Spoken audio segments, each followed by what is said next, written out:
আজ আমরা ইংরেজি গ্রামারের একটি খুবই গুরুত্বপূর্ণ টপিক নিয়ে আলোচনা করব, আর সেটি হলো প্রেজেন্ট কন্টিনিউয়াস টেন্স। তবে তার আগে আমরা জানব প্রেজেন্ট কন্টিনিউয়াস টেন্স কাকে বলে।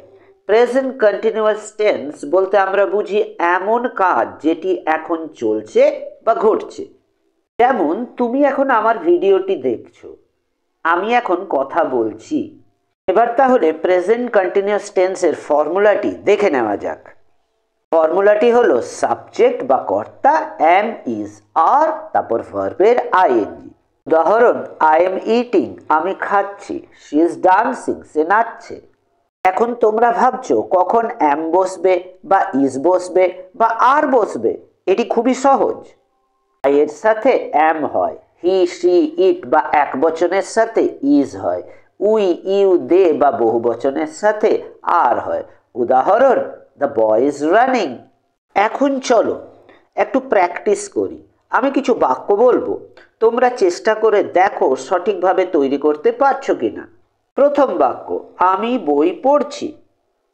আই অ্যাম রিডিং আ বুক। দ্বিতীয় প্রশ্ন, সে গান গাইছে। She is singing. তৃতীয় প্রশ্ন, তারা ফুটবল খেলছে। দে আর প্লেইং ফুটবল।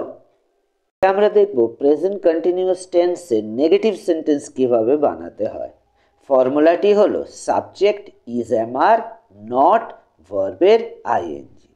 উদাহরণ, আমি এখন পড়ছি না। আই অ্যাম নট স্টাডিং নাও।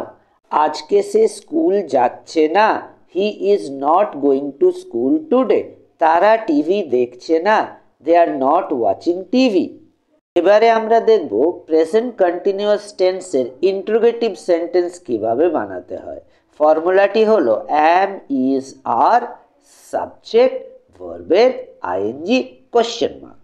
উদাহরণ, আমি কি এখন আপেল খাচ্ছি।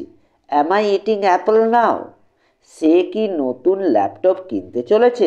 Is he going to by a new laptop.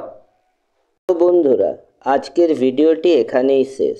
যদি ভিডিওটি ভালো লেগে থাকে তাহলে লাইক করো, কমেন্ট করো আর অবশ্যই চ্যানেলটি সাবস্ক্রাইব করো। আগামী ভিডিওতে আবার দেখা হবে। ততক্ষণ পর্যন্ত ভালো থাকো, সুস্থ থাকো।